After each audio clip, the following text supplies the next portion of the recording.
Então, pessoal, ó, então, indo nessa linha, né, um pouco mais objetiva, o que eu venho buscando todo dia com o pessoal? Deixa eu voltar aqui, eu vou compartilhar a tela. Isso aqui vai servir como uma aula para vocês. Eu espero que ajude bastante também no dia a dia, tá? Como o André falou, você tem dois tipos de operações. Muitas vezes tem aquelas operações mais objetivas, tem as operações mais subjetivas.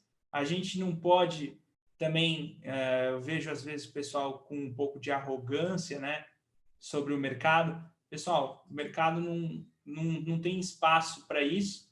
A gente tem que seguir uma disciplina e ter humildade aí quanto aos movimentos do mercado, tá? Nunca se alavancar demais, isso é uma coisa que eu sempre falo para todo mundo que está junto. Pessoal, vai operar? Pô, operações, o risco tem que ser baixo, você não pode sair colocando risco alto, principalmente quem está começando. Então, eu tento sempre seguir a linha mais conservadora possível com o pessoal, porque é a linha que eu sigo nas minhas operações, tá? Então, falando sobre o mercado e essa objetividade que tem o mercado. Primeira coisa da análise técnica que eu comecei a compreender ao longo do tempo. A análise técnica, ela é subjetiva, não tem como, ela é subjetiva. Então, não adianta, né, julgar, às vezes a pessoa comprou, porque lá estava subindo, que nem o André falou, está subindo, eu vou comprar, está caindo, eu vou vender.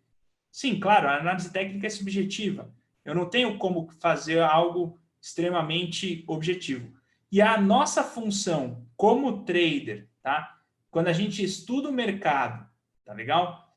E a gente vai se aprofundando na análise técnica, é transformar a subjetividade do mercado em algo objetivo. Essa é a nossa missão ali diante da Bolsa no dia a dia, essa transformação. E como que eu faço para transformar a subjetividade em algo objetivo? A primeira coisa, eu tenho que conhecer o que eu estou operando. Eu tenho que saber o que eu estou operando. Tipo, a gente tem uma ação que às vezes é muito boa para operar, mas a gente já sabe que no contexto geral essa ação ela é ruim. Então, se essa ação é ruim, por que eu vou operar ela? Então, nesse contexto, tem aquela subjetividade, eu deixo ela de lado, tá certo? E vou partir para uma outra, que eu sei que pode ter um contexto melhor. E dentro dessa subjetividade, eu vou buscar a objetividade. Então, eu trouxe aqui para vocês esse slidezinho, tá? Só para vocês terem uma ideia, pessoal. Nesse slidezinho, se a gente for colocar os eventos que a gente tem entre análise técnica, pontos de figura, né? Eventos, candlesticks, tá? Só para vocês terem uma ideia aqui, ó. Vou começar com esse primeiro aqui, que é o oco, tá? Oco é aquele padrão ombro, cabeça, ombro, que todo mundo gosta, porque acaba formando um pivô, né? Na verdade, o oco nada mais é do que um pivô que vem para ser formado no mercado. E esse pivô, ele abre um destaque por conta da sua simetria. Só que o que acontece? Muita gente, eu vejo, olha um oco e fala, nossa, tem um oco aí, vou com tudo no oco. E aí é que tá. Você sabia que o oco, hoje, nós temos, entre os estudos do oco, 51% de chance dele andar e atingir o seu alvo? Lembrando que o alvo do oco é pegar lá o ombro que está no lado direito e projetar ele para baixo. Você sabia que você tem 51% de chance só de atingir? Quando eu vejo um padrão como esse no gráfico, se eu estou passando uma ação, automaticamente o oco eu deixo de lado, porque para mim é baixo. É melhor eu evitar. Então, se eu estou acompanhando, eu tenho lá a ação da GNDI e tenho a ação da IGTA. Uma tem um oco e a outra tem um ocói. Qual que eu vou optar por operar? O oco ou o ocói? O ocói é o ombro, cabeça, ombro invertido. Eu vou optar pelo ocói. Simples, porque um ocói tem 71% de chance de dar certo. Então, aqui eu tenho muito mais chance. Então, por mais que eu tenha um movimento, eu tenho que saber separar os ativos naquele momento que eu estou trabalhando. Então, isso daqui me ajuda. Aí depois eu passo para um topo duplo. Topo duplo ou um fundo duplo. Se eu vejo um topo duplo versus uma ação que tem um fundo duplo, opa, eu prefiro operar um fundo duplo. Fundo duplo, eu estou falando de 73% de chance. É bem melhor um fundo duplo, tá certo? O topo triplo, 49% só de chance. Isso significa que se eu tenho um topo triplo no mercado, a chance dele ser rompido para cima é maior do que dele voltar. Então, quando eu olho e estou diante de um papel que está fazendo um topo triplo, a primeira coisa que vem na minha cabeça não é operar o topo triplo para baixo, e sim esperar um breakout, porque às vezes ela está lá em ponto de acumulação para fazer o breakoutzinho. Ela já está fazendo um topo triplo, mas ela vai continuar para sair no breakout. Então é isso que eu estou de olho, né, num movimento como esse. Aí depois eu tenho, ó, cunha descendente e cunha ascendente. Cunha descendente, eu tenho 80% de chance dela se concretizar e ir num alvo. Já a cunha ascendente, né, que a cunha ascendente, porque ela está indo para cima, geralmente tem um movimento prévio de baixa, eu já tenho 66% só de chance. 65% só de chance. Eu já sei, então, nesses padrões, quais são os padrões que eu tenho que procurar onde a minha chance é melhor. Sendo assim, é isso que eu estou indo em busca, tá legal? Então, ó, só para ir concluindo aqui, ó, triângulo simétrico, 66% de chance. Triângulo simétrico parece ser um pouco mais subjetivo. Então, eu preciso naturalmente tomar um pouco mais de cuidado. Agora, se eu tiver um triângulo ascendente ou descendente, eles têm 75%. Então, entre o papel A e o papel B, eu vou no papel que tem o triângulo ascendente, não que tem o triângulo simétrico. A minha chance é melhor, tá? Bandeira, só para ter uma ideia, bandeira. Quando eu tenho um mercado que cai, tá certo? O mercado cai e faz a bandeira para continuar caindo, eu tenho 64% de chance. Agora, quando eu tenho uma bandeira no mercado de alta, eu já tenho 46% só de chance. Então, se eu tenho aqui o movimento de ignição, a bandeirinha e a continuação, eu tenho só 46% de chance de continuação. Então, eu já fico um pouco pé atrás, às vezes, de operar um padrão como esse. Flâmula. A flâmula, quando vem de um movimento positivo e dá uma flâmula, eu tenho 64% de chance da flâmula continuar. Se ela for ao contrário, 35% só. Então, se eu tiver um mercado caindo e ele montar uma flâmula, não vale a operação, não vale o risco, tá certo? É aquele negócio, vale o risco? Não vale o risco, tá? A gente tem, às vezes, como exemplo isso. O próprio Ibov tinha uma cunha ascendente, ele tinha 65% de chance. Ele não concretizou, porque esse padrão acaba tendo até que pouca relevância perto de uma cunha descendente que tem 80%.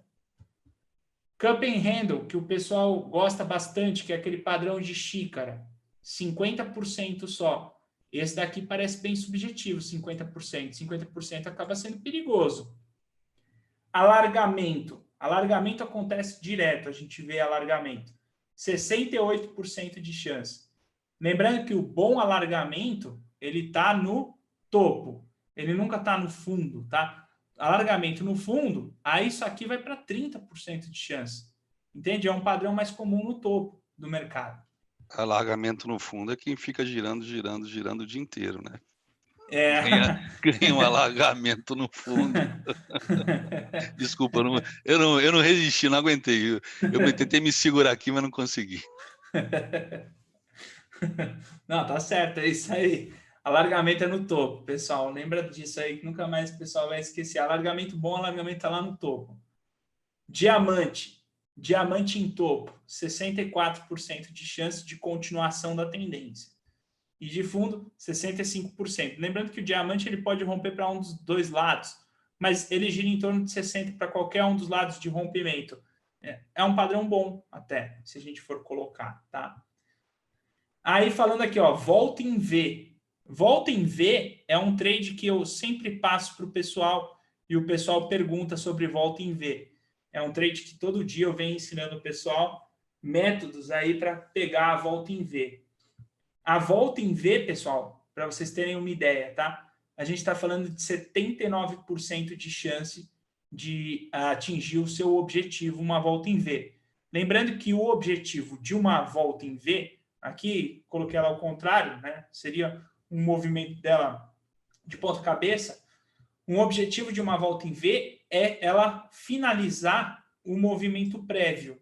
Qual que foi o movimento prévio? Se o movimento prévio foi de alta e ela rompeu aqui esse pivô, armando uma volta em V, eu já sei que eu tenho ali 79% de chance dela bater no outro fundo, tá certo?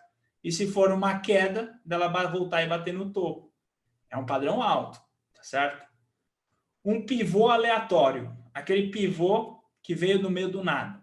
Sabe aquele pivôzinho que muitas vezes você tem a média móvel de 200 e aí a média móvel de 20 ainda está meio em queda assim, mas de repente fez um pivô e no meio do nada, aquele pivô que não combina, atravessado pelas médias ou distante da média, um pivô aleatório do mercado, tá certo?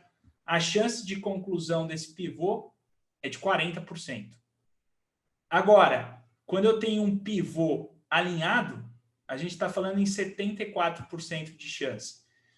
O pivô alinhado é o que eu venho colocando todo dia para o pessoal que quer operar, né, pela parte da manhã, que é a construção do primeiro movimento. Esse primeiro movimento é a construção de um pivô, tá certo? E a conclusão desse pivô que eu chego é que eu tenho 74% de chance dele dar certo. Às vezes ele pode dar errado. Só que ele precisa estar com contexto e alinhado. Com contexto e alinhado, é a média móvel de 20 está por baixo, a média móvel de 200 está por baixo. Ele não pode ser um movimento muito esticado no começo. Ele tem que ter um pullback que pelo menos tem uma barra com máxima aqui e mínima menor que o candle anterior. Ele tem que ter um vão livre aqui. Não pode ser uma barra que ficou uma cauda aqui. Tem que ter um vãozinho livre. Se eu colocar um FIBO aqui, eu vou perceber que na retração dele não ultrapassa muito a zona de 50%. Isso é um pivô alinhado. Vocês querem aprender mais sobre um pivô alinhado? Isso aqui, no fundo, é o que eu coloco para o pessoal. Às vezes o pessoal se confunde com o primeiro movimento. Isso daqui nasceu, tá? O primeiro movimento do mercado a partir da teoria das ondas de Elliott. Porque isso aqui é a definição de construção das ondas de Elliott. Quando eu tenho o movimento 1, 2 e 3. E a onda 3 acaba sendo a onda mais nítida e fácil para um trader pegar, principalmente aquele trader que é iniciante. Ele pode, né, pegar uma onda 3, por exemplo, tá? Então, essa construção, eu tenho hoje 74% de chance de ser concluída. E isso é muito bom para quem está buscando esse tipo de operação, porque você sabe que ao longo do tempo, a sua média de seus trades tem que estar em linha com isso, tá certo? Eu tenho que estar em linha, pô, estou chegando perto disso? Estou. Agora eu faço o primeiro movimento, mas eu só acertei 30% até hoje. Pô, tem algo errado. O que pode estar errado? Talvez a situação da média? Talvez o mercado um pouco exaustivo? É aí que a gente começa a colocar algo mais objetivo no dia a dia, né? É aí que eu começo a colocar essa objetividade com o pessoal. O que é colocar objetividade com o pessoal? Olha, pessoal, eu vou entrar num pivô, mas se esse pivô contraiu muito, eu já não posso entrar na violação. Não posso, porque contraiu acima dos 50% do nível de FIBO. Veio abaixo, não posso entrar. Se essa contração aqui for muito pequena e eu tenho muitas barras anteriores, tá certo? Tipo, é um movimento muito grande e de repente esse movimento grande ficou um gift só aqui, esse gift eu não posso entrar por violação, porque eu tenho muitas barras. E um dos princípios que tem o gift é que eu tenho que ter no máximo ali pelo menos até 3 barras para eu chegar no ponto de acerto do gift, que está aqui 78% de chance de acerto, tá certo? Então, eu sei que um gift tem 78% de chance de continuar um movimento, mas ele tem que ter contexto. O que é ter contexto? No máximo 3 barras, tá? Não pode estar muito esticado, e eu vou ter um gift ali sendo deixado, uma barra estreita, sendo que esse gift eu tenho a barra elefante, e essa barra eu posso dividir ela em 3, tá legal? e ela tem que estar o corpo aqui no máximo, do máximo, 1/3 da barra. Isso aí é um gift. Então, isso daqui, eu já sei automaticamente que eu tenho aqui 78% de chance dela continuar o movimento. Tá legal? Agora, tenho 5 barras, 6 barras, 7 barras e um gift. Opa, é pegadinha. Qual que é o princípio quando eu tenho 5, 6, 7 barras? É um princípio do quê? De arame, tá certo? O que o arame, como ele tem que vir na construção, um arame? Para eu ter um arame, eu tenho que ter o mercado andando por um tempo, num movimento de alta, e de repente dar uma acelerada. Então, aqui ele está andando, ele está fazendo barras, mas não barras totalmente sólidas e direcionais. E, de repente, aqui ele faz barras sólidas e direcionais. No que ele faz essas barras sólidas e direcionais, ele deixa um gift aqui. Esse gift já não é um gift de continuação. Isso daqui, de repente, a gente já está falando de um arame. Um arame ali bearish, que é para venda, tá certo? Então, olha como muda o contexto, como eu tenho que saber esse contexto, porque senão muda, tá? Então, a gente tem que estar sempre alinhado. Então, essa é uma das formas de eu transformar qualquer gift em algo mais objetivo, sabendo dessas construções e informações. Porque um gift sem contexto, eu estou falando de 32% só de chance, que é esses gifts que aparecem a todo tempo. Sabe aquele gift que aparece dentro de um movimento, por exemplo, de range? Às vezes eu tenho um range e dentro do range aparece um gift. Eu tenho 32% de chance só dele ser continuado. É muito baixo, tá certo? Não vale a pena, não vale o risco. Então, eu tenho que ter contexto para isso, tá? Aí, continuando, ó, breakout sem alinhamento. O que é um breakout sem alinhamento? Breakout sem alinhamento é quando a média está completamente fora do contexto, atravessada no gráfico. Quando eu tenho uma situação de breakout sem alinhamento, eu estou falando aqui, ó. Eu estou falando desse tipo de movimento de breakout, só que o rompimento, por exemplo, ele não veio aqui. Não foi aqui que veio o rompimento. Ele veio, de repente, do nada aqui, ó. Pau, rompeu. Só que ele rompeu e a barra prévia dele estava abaixo da média móvel de 20. Então, se a barra prévia estava abaixo da média móvel de 20, ele veio, pum, rompeu esse topo anterior, pô, peraí, eu tenho quantos por cento de chance disso ser bom, disso ser conclusivo? 34 só. Então, pera, não dá para trabalhar esse breakout. Então, se eu, de repente, olhar para uma ação e eu ver que ela disparou, foi forte, muito, muito, muito forte, e só que ela veio debaixo da média móvel de 20, ela está entre esses 34%. Tipo, uma hora vai, porque eu tenho isso. Mas não é ali onde eu tenho que ficar de olho para arriscar todo dia, pessoal. Eu tenho que tomar cuidado, tá? Se o breakout alinhar, que é o caso aqui, então aqui, ó, breakout alinhado, 74% de chance, que é isso aqui, ó. Isso aqui é um breakout bem alinhado. O que é um breakout bem alinhado? É quando eu tenho fechamento acima da média móvel de 20, eu tenho um fechamento abaixo da média móvel de 20, aí eu vou ter outro fechamento acima da média móvel de 20, então eu tenho um cruzado aqui, e quando ele faz um halt é parada, tá certo? Quando ele volta e ele faz o pullback na média móvel de 20, ele não fecha mais abaixo da média móvel de 20. E quando ele não fecha mais abaixo da média móvel de 20, se ele vem no rompimento, automaticamente eu mudo minha estatística. Eu saio de 74% de chance de dar certo, de 34% de chance de dar certo para 74%.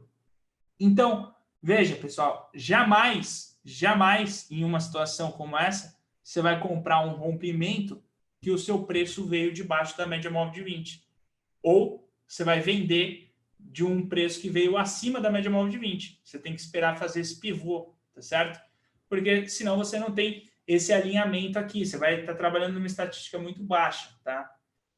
O Power Breakout. Todo mundo gosta do Power Breakout. Sem alinhamento, 36% só de chance. Sabe o que é esse Power Breakout sem alinhamento? É isso aqui, ó. eu tenho um movimento como esse que foi deixado hoje no mercado? Lá na BPAC. Esse daqui é um Power Breakout aqui, tá certo? Só que o alinhamento dela aqui nesse instante estava diferente com a média móvel de 200. E a média móvel de 20 não estava batendo no preço, tá certo? Ele estava um pouco distante da média móvel de 20. Quando ele está um pouco distante da média móvel de 20, tá certo? Ele está só com a 9, a minha chance não é de 80%, que é o que tem o Power Breakout. A minha média de chance é de 34% dele pegar e duplicar e vir aqui nesse alvo aqui, ó. Só que automaticamente, quando eu tenho o meu pullback, então aqui, ó, eu tenho esse alvo, que é o do Power Breakout. Comprando aqui, eu tenho 34% de chance só dele chegar aqui. Mas quando ele faz esse pullback, aí eu saio para 80% de chance. E se esse pullback bate na média móvel de 20, eu tenho 80% de chance. É aqui que está o ponto da compra. É no pullback. Porque ali é o que traz a objetividade a um trade como esse. Muita gente sai, compra aqui e é estopado aqui, e depois o ativo volta e você já está de fora e já não aguenta mais. Por quê? Porque você comprou onde tinha 34% de chance. Depois, quando ele vira para 80%, você já está de fora, não aguentou, tá certo? O Power Breakout alinhado, a gente está falando em 80% de chance, pessoal. 80% de chance é muita coisa, tá? É muita coisa. Sem dúvida, um dos maiores eventos que a gente tem no mercado para trabalhar. Mas ele tem que estar muito bem alinhado, tá certo? Barra elefante em contexto. O que é uma barra elefante em contexto? É quando ela tem suas posições corretas no mercado. Uma barra elefante em contexto, eu tenho 78% de chance dela ser continuada.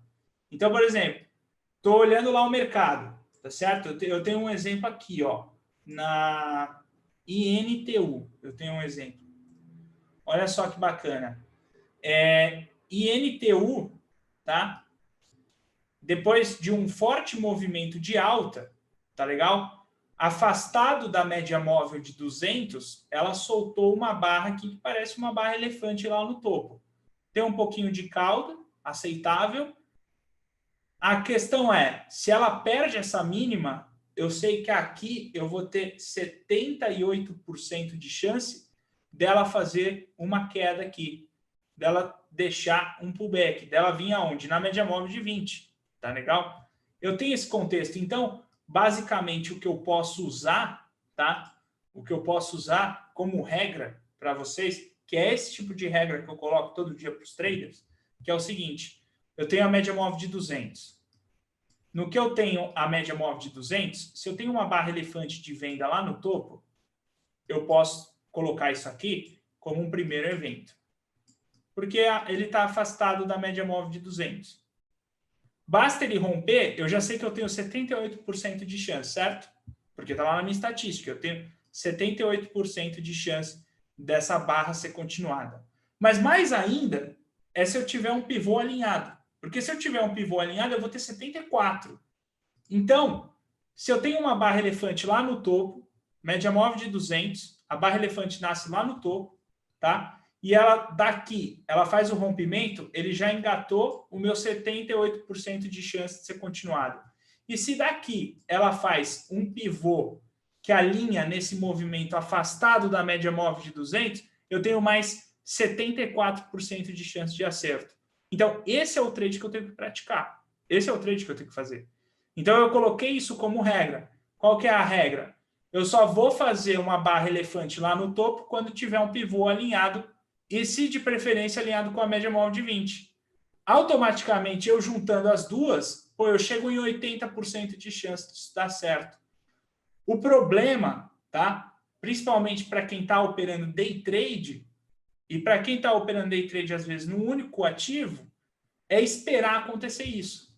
Porque você imagina, você ficar sentado, olhando para a tela, o mesmo gráfico, o dia inteiro, esperando um movimento como esse. Dá um dia, dá 2, dá 3, dá 4, não acontece. No quinto, a pessoa já está fazendo qualquer coisa que ela vê no gráfico, porque ela não consegue esperar. Tá? Esse é o grande problema. E aí é o que eu falo, pô, não está conseguindo esperar? Sai da tela. Entende? Sai da tela. Sai da tela, coloca um alarme, coloca alguma coisa, porque você tem que esperar um contexto desse alinhar, tá legal? Então, esse é o contexto de barra elefante. E a barra elefante eu posso colocar, então, em localizações. Localizações é essa questão da média móvel de 200. Eu tenho a 200, se ela está lá no topo, afastada da média móvel de 200, eu já sei que aqui eu tenho, basicamente, um 80% de chance, eu diria, para ela retornar. E se eu tenho uma barra elefante branca que vem no fundo da média móvel lá de 200, eu tenho 80% de chance dela voltar para a média móvel de 200. Além disso, eu tenho as barras elefantes que saem da média móvel de 200. Eu posso ter esse contexto. Esse contexto, eu vou ter uma estatística um pouco menor, tá certo? Mas não chega a ser muito menor do que 70% de chance dela ser continuada. E lembrando, chance de ser continuada, tá?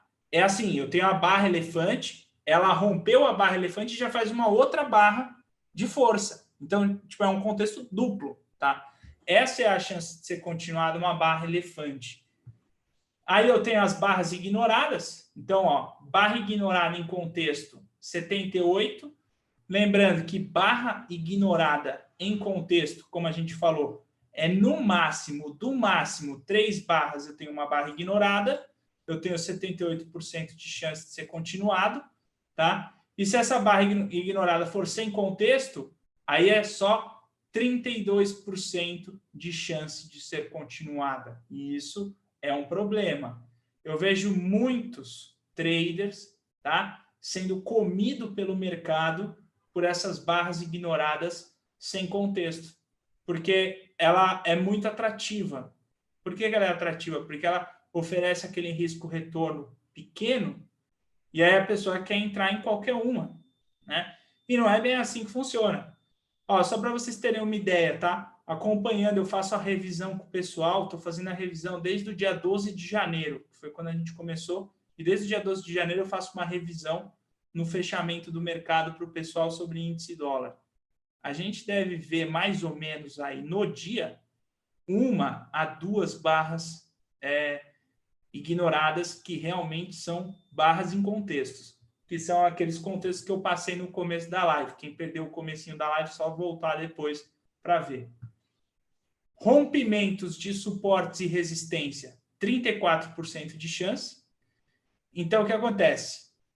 Uma resistência por si só, se ela não é de breakout, como a gente falou, ou de power breakout, e o ativo só veio nela, é 34% de chance só de efetividade.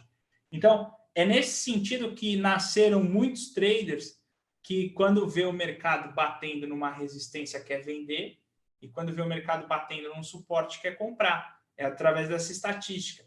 Só que essa estatística, por si só, ela não considerou as médias móveis. E eu tenho que considerar pelo menos uma média móvel para qualquer operação que eu for fazer no mercado, que é ali que tira um pouco da subjetividade, tá? É a média móvel. Então, a hora que eu alinho, eu vou perceber que, dependendo do alinhamento da média móvel, eu caio num contexto muito poderoso do rompimento da resistência, que é o próprio power breakout, tá? Ou o breakout alinhado. Se eu não tenho isso alinhado, eu já sei que vai falhar, de repente eu posso até buscar fazer uma estratégia que o pessoal chama de ping-pong, que fica rebatendo de suporte e resistência. Mas olha, pessoal, isso daí é uma outra estratégia que não é seguidora de tendência. E esse tipo de estratégia, você tem que rodar ela em alguns gráficos que você tem, em gráficos que você achou, tá certo? Para quê, pessoal? Para você ver, tá? Se isso realmente tem efetividade ou não no papel que você está trabalhando. Porque uma coisa é certa, tá? Você pega uma ação como a Magalu, ela está em tendência de alta. Se eu pego uma ação como essa tendência de alta e ficar vendendo resistência, com certeza eu vou capotar num papel como esse. É que nem a Tesla. Ela estava em tendência de alta. Quantas pessoas sempre me perguntam se é para vender a Tesla, se pode entrar vendido na Tesla, porque parece que todo mundo quer entrar vendido na Tesla, né? Só que é assim, tipo, depende, porque ela dá contexto às vezes, mas eu não tenho duplo contexto, eu tenho um contexto só. Olha só, esse exemplo dela é muito bom, porque esse exemplo dela mostra como eu não posso sair, às vezes, só por causa de uma barra que está na resistência ou uma barra que está no suporte. Se eu pegar a Tesla aqui, tá? No ano passado, aqui acho que foi no comecinho do ano, ó. Veja só que interessante. Ela começou a subir, tá certo? Começou a subir, começou a subir, começou a subir, e de repente, nessas altas dela aqui, ó, ela deixou essa barrinha, que é conhecida também como uma estrela cadente no topo, poderia formar, sei lá, de repente um bebê abandonado, tá? Deixou um evento que trouxe um pouco daqueles modelos de venda, onde você vai tentar pegar a reversão aí no topo. Só que aqui, por si só, eu não posso, em hipótese alguma, sair vendendo isso aqui. Um monte de gente vendeu isso aqui. Um monte de gente viu essa barra da Tesla aqui e entrou na venda dela. Por quê? Porque essa barra estava afastada da média móvel de 20, estava afastada da média móvel de 200, era uma barra ali no topo, que dá a característica de venda. Só que aqui, o que eu sempre coloco para o pessoal é o seguinte, você tem que marcar isso aqui como o primeiro evento. Isso aqui é um primeiro evento. Eu já sei que esse primeiro evento em contexto, ele tem mais ou menos, tá? Pegando só pela estrela cadente, 84% de chance de dar certo. Eu sei disso. Só que assim, eu preciso ter o contexto formado. O contexto formado é, a partir daqui, ele armar um pivô de baixa. E ela não armou esse pivô de baixa. Então, não adianta eu pegar uma barra como essa, que induz a pessoa, muitas vezes, a vender, se eu não tenho o contexto de armar um pivô. É totalmente diferente. E você vê, aqui eu já tenho um contexto, de repente, armando um pivô. Ah, não ficou muito claro. Beleza, mas olha como já mudou. Tem uma situação de topo duplo, perdeu o topo duplo, fez o pivô. Aquela estatística de 78%, ela já vai estar trabalhando a meu favor, que vai dar mais ou menos em torno de 80% de efetividade no trade. Isso é uma coisa boa. É isso que eu tenho que olhar. Esses contextos combinados, que é o que eu venho buscando fazer todo dia com o pessoal. Tá? Aí, só para dar continuidade. Só um comentário a título ilustrativo. A Tesla hoje acabou de atingir o último alvo de Fibo do gráfico semanal. Só para... Aproveitando já que a gente está falando dela. Segunda-feira ela vai ter split, né? E atingiu o alvo do semanal, hein? Alvo do semanal e o alvo de 161,8, que é o alvo final que a gente normalmente trabalha. Então, fortes emoções aí na Tesla a partir de agora. A Tesla é uma ação bacana para quem está fazendo day trade, é uma Disneylândia, mas tem que tomar cuidado, pessoal, tá? Tem que tomar cuidado. Aí, ó, continuando, Dark Cloud. Dark Cloud, o pessoal gosta bastante. Por exemplo, isso daqui é uma coisa que, quando eu fiz os treinamentos junto com o Oliver, é uma coisa que me ajuda. Porque quando ele vê uma situação como Dark Cloud ou um piercing pattern, que é aqueles padrões que acontecem de reversão com duas barras, ele chama de Bull 180, Bear 180, que é a reversão da barra uma com a outra. Tá? Um Dark Cloud em contexto, Dark Cloud em contexto é um mercado que acelerou bastante, acelerou, fechou forte e montou o Dark Cloud. Eu tenho um Dark Cloud, 62% de chance de efetividade sobre um Dark Cloud, ou seja, o mercado vai rebater e vai reagir naquele Dark Cloud. Tá? Um martelo, que é uma figura, o padrão de candle que acho que o pessoal mais gosta aí é martelo. Martelo, dentro de contexto, realmente muito bom. Tem 88% de chance de continuação quando ele faz um martelo ali e bater a reversão. Só que aí que tá. Aonde é melhor eu usar um martelo? Eu usar um martelo, o mercado caiu, deixou um fundo, tá certo? depois veio, deixa outro fundo e de repente solta um martelo ali. Será que esse martelo aqui eu tenho 80% de chance de acerto? É aí que está o X da questão. Não, esse daqui não tem. Esse daqui tem bem menos. Qual que é o martelo que muitas vezes acaba tendo um contexto de continuação da tendência, da reversão da tendência e continuação da tendência? Quando eu já tenho uma tendência pré-estabelecida, de um bull market, por exemplo, e bem nesses contextos de pullback, são deixados martelos. Esses são os martelos que têm 88% de chance de acerto. É bem diferente eu comprar esse martelo do que eu estar comprando um martelo depois que caiu e por si só fui lá e enfiei a mão e comprei. É bem diferente uma coisa da outra, é bem diferente, tá certo? Esse daqui é 20% de chance de retornar assim na cara. Eu preciso ter um contexto por trás. Esse daqui tem 80, pessoal, tá? Isso é uma coisa, por exemplo, o André ele fala todo dia isso. Eu vou comprar o mercado que cai, mas ele está caindo em tendência de baixa. Tá certo? Tá, pô, o mercado caiu, mas está na tendência de alta, caiu, fez um martelo, pô, 80%. Eu já sei que eu tenho 80% de chance. E eu estou dentro de um pullback, tá certo? Estou dentro de um pullback. Essa é a ideia por trás, tá? A gente estava falando, então, do Dark Cloud Piercing Pattern, que seria aquele padrão de Bull 180, por exemplo, que o Oliver coloca. Um padrão desse eu tenho 67% de chance, é bom, dá para trabalhar, tá certo? Mas, mais uma vez, um padrão como esse, tá? Eu tenho que lembrar o seguinte, eu tenho um movimento de impulso, correção. No movimento de correção, eu tenho um padrão como esse, pô, fantástico, eu já sei que eu tenho aqui nessa correção, no pullback, eu tenho em torno de 67% de chance de ser continuado.